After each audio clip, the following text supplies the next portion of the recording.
जय हिंद साथियों, विजय foundation classes में आज हम रेलगाड़ी का तीसरा पार्ट लेके आए हैं, जिसमें से आपको बहुत अच्छे क्वेश्चन देखने को मिलेंगे। तो जिसका पहला क्वेश्चन है, 120 मीटर लंबी रेलगाड़ी 90 किलोमीटर प्रति घंटा की चाल से चल रही है, तो 230 मीटर लंबे प्लेटफॉर्म को पार करने में कितना समय लेगी।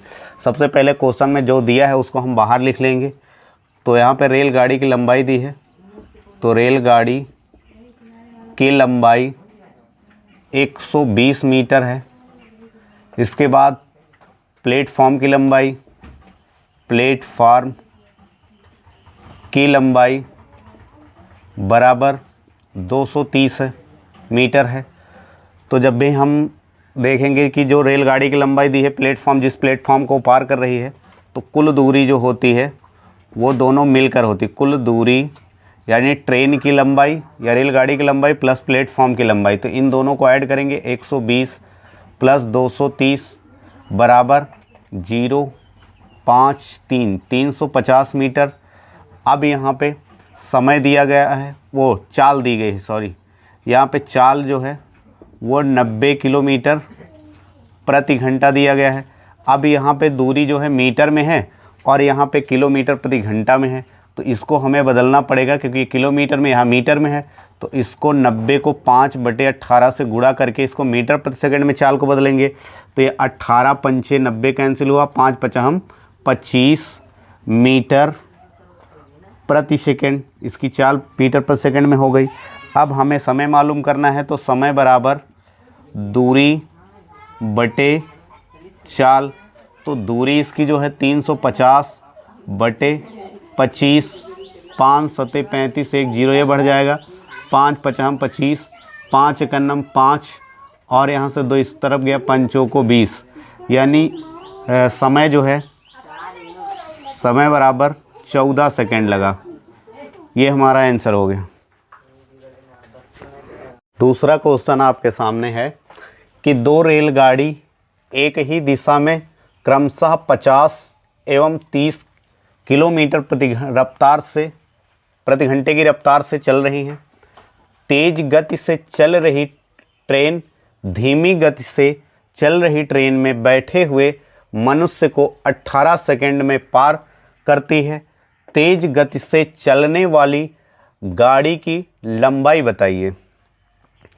अब आपको यहाँ पे ध्यान से समझना है कि जो पहली रेलगाड़ी है, दो रेलगाड़ी एक ही दिशा में चल रही हैं, यानी अगर ये पहली रेलगाड़ी इस दिशा में जा रही है तो दूसरी रेलगाड़ी भी इसी दिशा में जा रही है, एक ही दिशा में है। तो जो पहली रेलगाड़ी है, कहते हैं दो रेलगाड़ी एक ही दिशा में क्रमशः 50 किलोमीटर प्रति घंटा और 30 किलोमीटर प्रति घंटा की रफ्तार से चल रही हैं। तो ये है 30 किलोमीटर प्रति घंटे की रफ्तार से चल रही है और ये 50 किलोमीटर प्रति घंटे की रफ्तार से चल रही है। अब इस ट्रेन में जो धीमी गति से चल रही है, इसमें कोई व्यक्ति बैठा है। अब इस व्यक्ति को, जो कहते हैं कि चल रही ट्रेन, धीमी गति से चल रही ट्रेन में बैठे हुए मनुष्य को 18 सेकंड में, यानी ये वाली जो ट्रेन है, इस मनुष्य को पार करने में इसको जो समय लगा वो लगा 18 सेकंड का। तो यहाँ पे ट्रेन दी गई है कि ये भी ट्रेन है और ये भी ट्रेन है। जब एक ट्रेन दूसरी ट्रेन को पार करती है, कर वो टाइम दिया जाए कि एक ट्रेन इस ट्रेन को कितने समय में पार करेगी, तो इन दोनों की लंबाइयाँ जुड़ जाती हैं। लेकिन ये क्वेश्चन में ये दिया गया है कि इस ट्रेन में बैठे व्यक्ति को ये ट्रेन 18 सेकंड में पार करती है, तो जो दूरी होगी वो आदमी को पार करने में, यानी आदमी की कोई दूरी नहीं होती, इसलिए इसी की जो लंबाई होगी वही दूरी होगी। तो यहाँ पे इसकी दूरी या इसकी लंबाई जो है तेज गति वाली ट्रेन की दी नहीं गई, इसलिए हमें इसको मानना पड़ेगा। तो हम यहाँ मान लेते हैं कि माना तेज रफ्तार वाली गाड़ी की लंबाई x मीटर है। हम ये मान लिए कि इसकी जो लंबाई थी वो x मीटर थी, इसकी चाल किलोमीटर प्रति घंटा में और इसकी भी चाल किलोमीटर प्रति घंटा में है। तो जब एक ही दिशा में दो चालें हों, दो गाड़ियां एक ही दिशा में चल रही हों, तो उनके जो चालें हैं वो समान दिशा में चालें घट जाती हैं। तो अब यहाँ से जो चाल निकालेंगे तो यहाँ पे होगा 50, इसके बाद में -30, और चालों का अंतर देखेंगे तो यहाँ पे 20 आ रहा है। और इस 20, क्योंकि ये 20 किलोमीटर प्रति घंटे में आएगा, क्योंकि ये भी किलोमीटर प्रति घंटा में, ये भी किलोमीटर प्रति घंटा में। तो अब यहाँ जो समय दिया गया है वो सेकंड में दिया गया है, और हमने जो लंबाई मानी है वो मीटर में मानी है, तो इसको मीटर प्रति सेकंड में बदलना पड़ेगा। तो चाल मीटर प्रति सेकंड में निकालेंगे तो 20 गुणे 5/18 करेंगे। हम इसको मल्टीप्लाई करेंगे तो 20 पंचे 100/18, ये मीटर प्रति सेकंड यहाँ पे लिख दिए कि इसकी जो चाल है वो मीटर प्रति सेकंड में हो गई। अब हमें फार्मूले पे रख देना है। तो फार्मूला चाहे हम दूरी बराबर लगाएं या चाल बराबर या समय बराबर, सभी से हो जाएगा। तो यहाँ पे हम रख देते हैं चाल बराबर दूरी बटे समय से। तो जो चाल है उसकी, यानी दोनों का जो अंतर आया वो 100/18 बराबर जो दूरी थी, क्योंकि इस ट्रेन ने इस आदमी को पार किया है तो इसकी कोई दूरी नहीं होती, तो जो इसकी लंबाई होगी वही दूरी होगी, तो वो हम x मान लिए हैं। तो यहाँ पे x और जो कितने समय में उसने पार किया है, तो 18 सेकेंड में पार किया है। अब यहाँ हम सामने से सामने या इसको यहाँ पे मल्टीप्लाई में भेजें या इससे इसको काट दें, तो x बराबर मिल गया हमें 100, और हम x ट्रेन की लंबाई माने थे, तो यहाँ पे आ गया कि उस ट्रेन जो तेज़ गति से चल रही थी उसकी लंबाई 100 मीटर थी। बिना कहीं रुके हुए एक रेलगाड़ी एक निश्चित दूरी 75 किलोमीटर प्रति घंटा की रफ्तार से तय करती है, और रुक रुक कर यही गाड़ी उतनी ही दूरी 60 किलोमीटर प्रति घंटा की औसत रफ्तार से तय करती है। रेलगाड़ी कितना मिनट प्रति घंटा रुकती है? अब इसको हल करने के लिए हम कोई भी न्यूमेरिकल वैल्यू भी ले सकते हैं। यहाँ पे पहले 75 किलोमीटर बिना जब रुके, कह रहा क्वेश्चन कह रहा बिना रुके 75 किलोमीटर प्रति घंटा की रफ्तार से तय करती है किसी दूरी को, फिर जो है 60 किलोमीटर प्रति घंटा की औसत रफ्तार से रुक रुक कर तय करती है। तो हम देखेंगे कि ये रुक रुक के तय करती है और ये बिना रुके तय करती है, तो इन दोनों से डिवाइड होने वाली कोई वैल्यू लेंगे जो हम दूरी मान लेंगे उसको। तो अगर इन दोनों से देखें तो 300 जो है वो डिवाइड होगा, आप कोई भी ले सकते हैं, 300 की जगह कुछ भी ले सकते हैं, 600 ले सकते हैं, जो इनसे दोनों से डिवाइड हो सके। अब इसको हम देखेंगे कि यदि 75 की रफ्तार से 300 की दूरी को, अगर 300 किलोमीटर की दूरी को अगर वो तय करेगी तो समय कितना लगेगा? तो ये होगा बिना रुके। यहाँ पे हम लिख दें बिना रुके समय, बिना रुके जो समय लगा 300/75, ये 4 बार में कैंसिल हो गया, यानी 4 घंटे।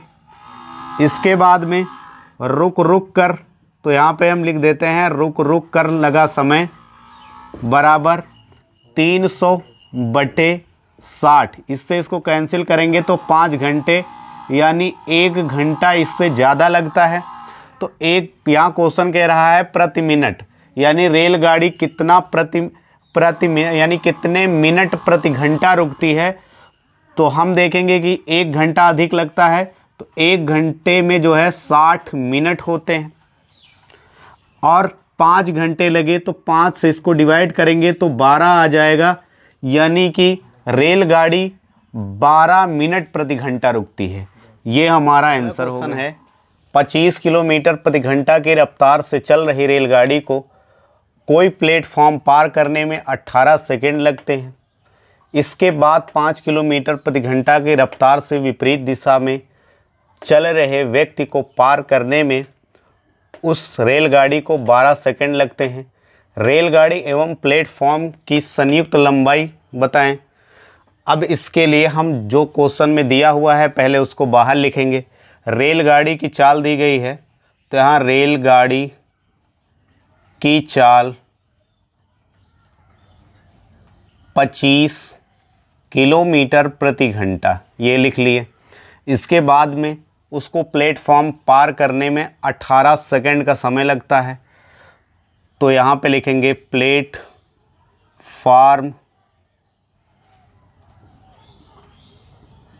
को पार करने में लगा समय 18 सेकंड। अब इसके बाद दिया है कि इसके विपरीत दिशा में जो है एक व्यक्ति आ रहा है, तो उसकी रफ्तार जो है 5 किलोमीटर प्रति घंटा है। तो विपरीत दिशा से आ रहे व्यक्ति की चाल 5 किलोमीटर प्रति घंटा है और उस रेलगाड़ी को 12 सेकंड लगते हैं उसको पार करने में। तो उसको पार करने में लगा समय बराबर 12 सेकंड। अब यहाँ से जो क्वेश्चन में दिया गया था उसको हमने यहाँ पे लिख लिया। सबसे पहले हम ये देखेंगे कि जो आदमी आ रहा है उस आदमी की कोई दूरी नहीं होती, तो दूरी उसमें जो दी जाती है, जो दूरी इसको लगाने टाइम हम हल करते हैं, तो जो ट्रेन की लंबाई हो, रेलगाड़ी की लंबाई हो, वही दूरी हम यूज करते हैं दूरी के स्थान पे। तो ये देखेंगे कि उसको जो है आदमी की जो चाल थी वो 5 किलोमीटर प्रति घंटा थी और रेलगाड़ी की जो चाल थी वो 25 किलोमीटर प्रति घंटा थी। अब यहाँ पे हम हल्का सा डायग्राम बना के समझाने की कोशिश करेंगे। ये मान लिया कि ये ट्रेन है, ये ट्रेन की जो चाल है वो है 25 किलोमीटर प्रति घंटा और इसकी विपरीत दिशा से एक व्यक्ति आ रहा है। अब इस व्यक्ति की जो चाल है वो 5 किलोमीटर प्रति घंटा है। तो जब विपरीत दिशा में चालें होती हैं तो ये दोनों चालें जुड़ जाती हैं, तो यहाँ पे जो चाल आएगी वो होगी 25 और 5 दोनों मिल करके 30 किलोमीटर प्रति घंटा होगी। अब यहाँ पे देखेंगे कि जो समय दिया है वो सेकंड में दिया गया है और जो दूरी है वो किलोमीटर प्रति घंटे में आ रही है। तो यहाँ हमको चेंज करना पड़ेगा, इस चाल को मीटर प्रति सेकंड में बदलना होगा। तो 30 गुणे 5/18 से इसको हम मीटर प्रति सेकंड में कर लेंगे। ये दोनों अगर हम 6 से कैंसिल करें, आप किसी से भी कैंसिल कर सकते हैं, कैसे भी डिवाइड कर सकते हैं, हम डायरेक्ट इसको 6 से करेंगे। 6 पंचे 30 और 6 त्रिक 18, 5 पचा हम 25/3 मीटर प्रति सेकंड। यानी उन विपरीत दिशा में चालें जुड़ जाती हैं, तो इनको जोड़ लिए 30 किलोमीटर प्रति घंटा आया, इसको मीटर प्रति सेकंड में कर लिए। इसके बाद में हम देखेंगे कि उस आदमी को पार करने में, इस आदमी को पार करने में इसने कितना समय लिया है। तो यहाँ पे लिख देते हैं समय यहाँ पे जो है आदमी को पार करने में 12 सेकंड लगे थे। अब हम ट्रेन की लंबाई निकाल सकते हैं यहाँ से। तो ट्रेन की लंबाई बराबर, लंबाई कहें या दूरी कहें, क्योंकि वो आदमी को पार कर रही है तो वही दूरी होगी जो उसकी लंबाई होगी। तो यहाँ पे हम ब्रैकेट में लिख दे रहे हैं दूरी बराबर चाल उसकी है 25/3, दोनों चालें जुड़ गई थी, विपरीत दिशा में थी। तो दूरी बराबर चाल और गुणे समय 12, 3 चौक 12, ये कैंसिल हो गया, 25 चौको 100। अब हमें यहाँ से ट्रेन की लंबाई मालूम हो गई कि ट्रेन की लंबाई जो है वो 100 मीटर है। तो अब हम ये निकालेंगे कि ये जो प्लेटफॉर्म को पार करने में इसको 18 सेकंड लगे थे, उस प्लेटफॉर्म की लंबाई भी मालूम होना चाहिए हमें, क्योंकि यहाँ पे रेलगाड़ी और प्लेटफॉर्म की संयुक्त लंबाई पूछा है।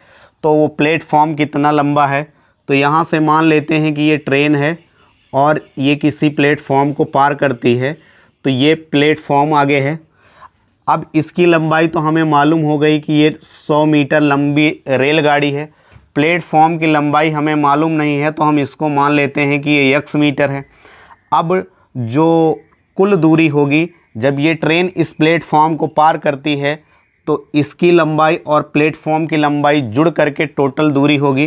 तो यहाँ पे हम यार इसके नीचे लिख देते हैं कि कुल दूरी बराबर 100, यानी ट्रेन की लंबाई प्लस प्लेटफॉर्म की लंबाई, ये बन गई 100 प्लस x मीटर, ये दूरी हो गई। अब जब इसको पार किया, जब ये ट्रेन इसको पार कर रही है, तो उसमें जो है ट्रेन की रफ्तार ही लिखी जाएगी। तो ट्रेन की रफ्तार जो है 25 किलोमीटर प्रति घंटा है। तो हम पहले उस चाल को, जो ट्रेन की चाल थी, ये ट्रेन की चाल 25 किलोमीटर प्रति घंटा है, इसको हमें मीटर प्रति सेकंड में बदलना होगा, क्योंकि यहाँ पे जो मीटर में आ रहा है और जो पार की है तो वो 18 सेकंड में आ रहा है, तो मीटर प्रति सेकंड में बदलना होगा। तो इसके लिए हम 25 को गुणा कर देंगे 5/18 से। अब ये हो गया 25 पंचे 125/18 मीटर प्रति सेकंड। ये मीटर प्रति सेकंड, ये उसकी चाल हमने बदल लिया मीटर प्रति सेकंड में। अब हम क्वेश्चन के अकॉर्डिंग करेंगे। क्वेश्चन कह रहा है उसको पार करने में 18, यानी उस प्लेटफॉर्म को, इस रेलगाड़ी को इस प्लेटफॉर्म को पार करने में 18 सेकंड का समय लगा। तो हम चाहे दूरी के फार्मूले पे रखें, समय के या चाल के, सभी से आ जाएगा। तो हम यहाँ पे दूरी बराबर लगा देते हैं, दूरी बराबर चाल गुणे समय। तो यहाँ देखेंगे कि जो दूरी है वो 100 प्लस x हुई, तो 100 प्लस x बराबर चाल 125/18। उसके बाद समय 18 सेकेंड था, तो इस 18 से ये 18 कैंसिल हो गया। अब यहाँ पे आ गया 100 प्लस x, तो इसको एक बार लिख देंगे 100 प्लस x बराबर 125, और x की वैल्यू निकालेंगे तो x बराबर 125 और उस तरफ गया -100, तो यहाँ पे आ गया 25। यानी हमने जो प्लेटफॉर्म की लंबाई x मानी थी उसकी दूरी आ गई 25 मीटर, यानी इस वैल्यू की x हो गई 25 मीटर। क्वेश्चन ने पूछा है कि रेलगाड़ी एवं प्लेटफॉर्म की संयुक्त लंबाई क्या होगी, तो इस ट्रेन की लंबाई और इसकी लंबाई दोनों संयुक्त रूप से अगर हम जोड़ेंगे तो ये जो हमें मिलेगा 125 मीटर मिलेगा, और ये हमारा आंसर मिल गया। अगला क्वेश्चन है, ठीक एक ही समय पर दो रेलगाड़ियां हैदराबाद और दिल्ली से क्रमशः 80 किलोमीटर प्रति घंटा एवं 95 किलोमीटर प्रति घंटा की रफ्तार से रवाना होती हैं। जब वे आपस में मिलती हैं तो एक रेलगाड़ी दूसरी की तुलना में 180 किलोमीटर अधिक चल चुकी होती है। दिल्ली एवं हैदराबाद के बीच की दूरी ज्ञात कीजिए। इसके लिए हम ये मान लेते हैं कि ये है हैदराबाद,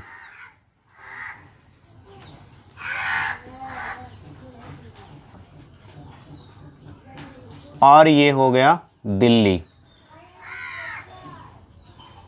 तो इन दोनों की बीच की दूरी नहीं मालूम है हमें। यहाँ से जो रेलगाड़ी चलती है उसकी चाल जो है वो 80 किलोमीटर प्रति घंटा है,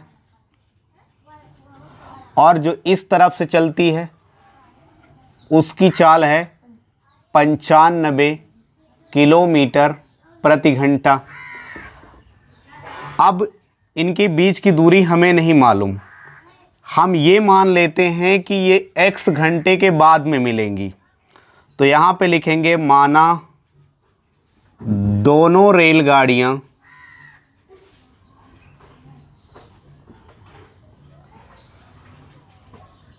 x घंटे बाद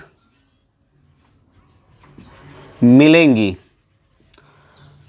तो ये 1 घंटे में 80 किलोमीटर चलती है, तो x घंटे बाद ये कितनी दूरी चलेगी? तो दूरी बराबर चाल गुणे समय। तो जो पहली रेलगाड़ी की द्वारा चली गई दूरी, तो चाल और गुणे समय, यानी ये 80 x किलोमीटर की दूरी तय कर चुकी है x घंटे में।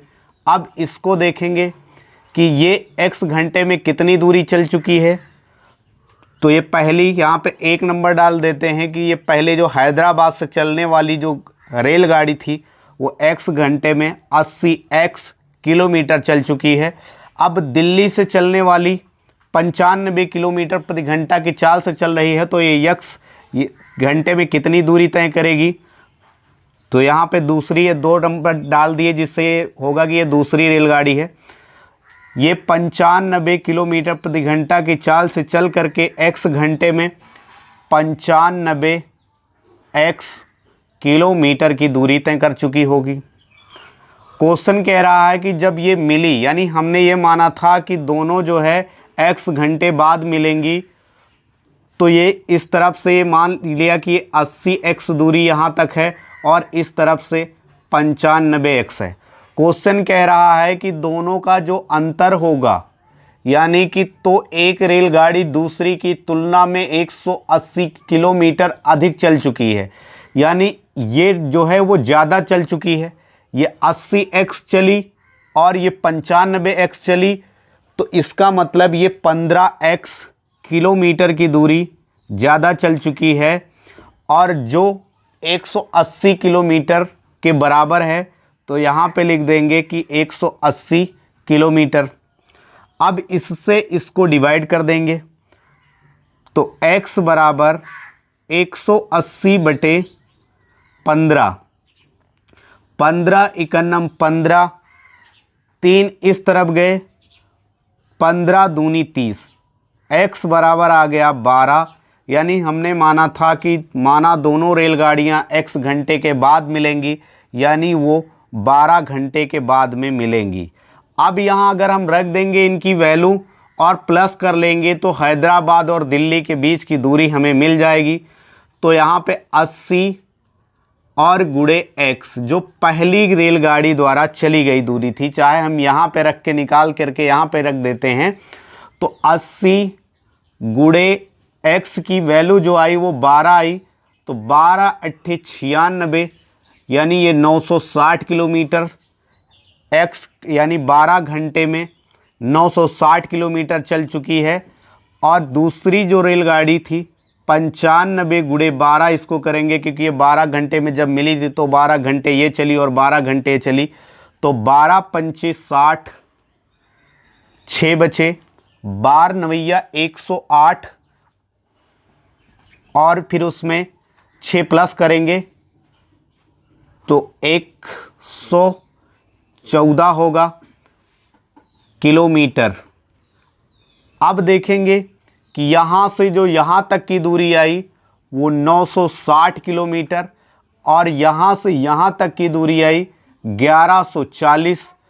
अब यहाँ हैदराबाद से दिल्ली के बीच की दूरी निकालना है, तो हमें इन दोनों को प्लस कर देंगे, यानी इनको प्लस करेंगे 0 6 4 10 9 1 10 1 हासिल 11 1 1 2, यानी जो हैदराबाद से दिल्ली के बीच की दूरी है वो 2100 किलोमीटर की दूरी होगी। ये आपका आंसर हो गया।